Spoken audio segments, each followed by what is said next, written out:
Sesudah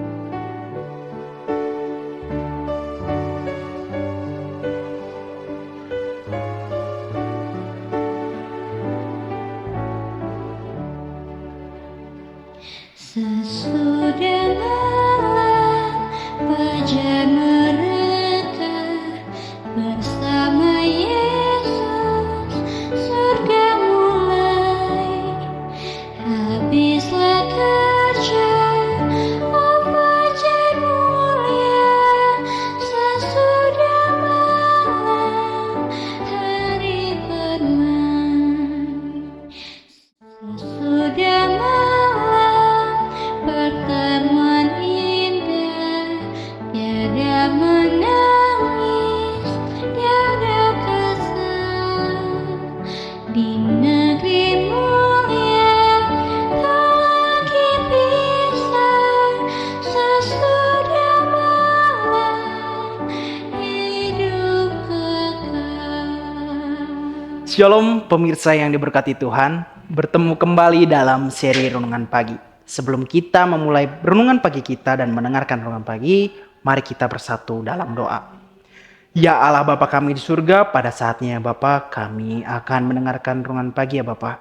Dan kami juga berterima kasih atas bimbingan-Mu sehingga kami dapat tidur dengan baik pada malam tadi dan kami dapat bangun dengan segar pada pagi hari ini Bapa. Kiranya Engkau membimbing kami dalam mendengarkan renungan ini, dan Putra-Mu Yesus Kristus Juru Selamat kami berdoa. Amin. Renungan pagi harian kita pada hari Selasa 2 September 2025 berjudul Meminum yang Diciptakan Tuhan. Ayat hafalannya, tunjukkanlah jalanmu kepadaku ya Tuhan, dan tuntunlah aku di jalan yang rata oleh sebab seteruku. Mazmur 27 ayat 11. Kejadian kejang tidak terlalu sering terjadi pada awalnya. Jadi, saya menganggapnya sebagai sesuatu yang berhubungan dengan stres. Tetapi saya salah. Hampir salah besar. Hal itu terjadi lebih sering dan lebih ganas. Kejangnya menjadi sangat parah sehingga mereka akan menidurkan saya selama berhari-hari. Saya khawatir untuk mengemudi dan bahkan tidak mau menggendong cucu perempuan saya yang baru, Savannah, karena takut akan menjatuhkannya. Saya bahkan menelan harga diri saya sebagai laki-laki dan meminta doa ketika ibadah pagi di Three Angels Broadcasting. Tetapi sepertinya tidak ada yang dapat memenangkan binatang buas di dalam saya ini. Saya pikir sudah waktunya ke rumah sakit, scan CAT dan EEG, dan tes darah untuk mencari tahu apa yang menyebabkan kejang. Tetapi semua tesnya negatif. Jadi saya berpikir, kembali bekerja dan lupakan saja.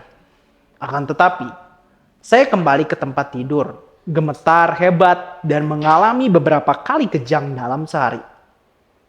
Saya jatuh dalam serangan dan serangannya hampir mencapai 10 kali.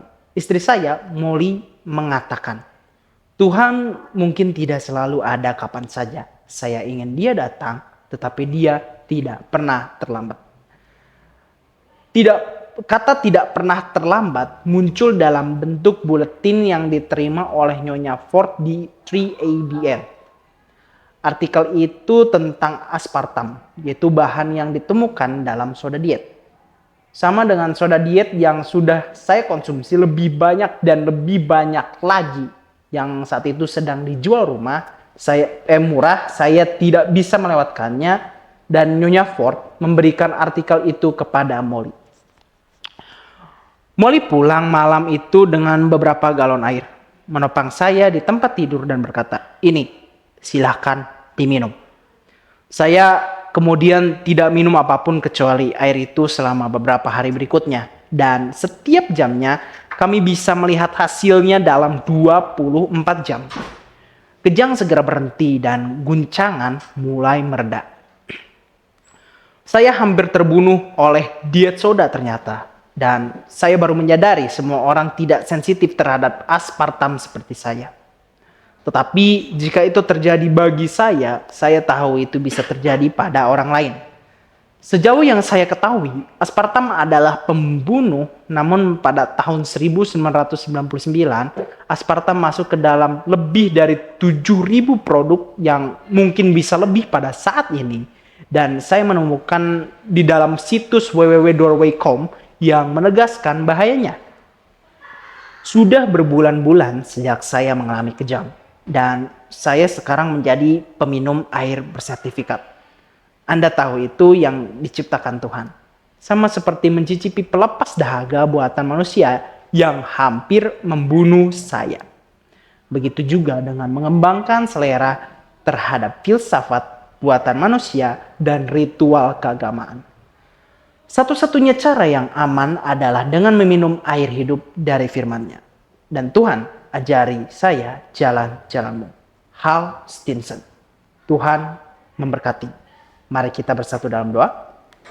Ya Allah Bapa kami di surga, pada saat ini Bapa kami sudah mendengarkan renungan pagi-Mu. Terima kasih atas bimbingan-Mu pada renungan pagi kali ini, supaya kami mengerti akan pelajaran ini, di mana kami diajari bagaimana cara agar kami mengetahui hal-hal yang sebenarnya merusak hidup kami, yang tidak terlihat oleh kami dan malah kami anggap baik, ternyata itu merupakan hal yang buruk bagi kami Bapa.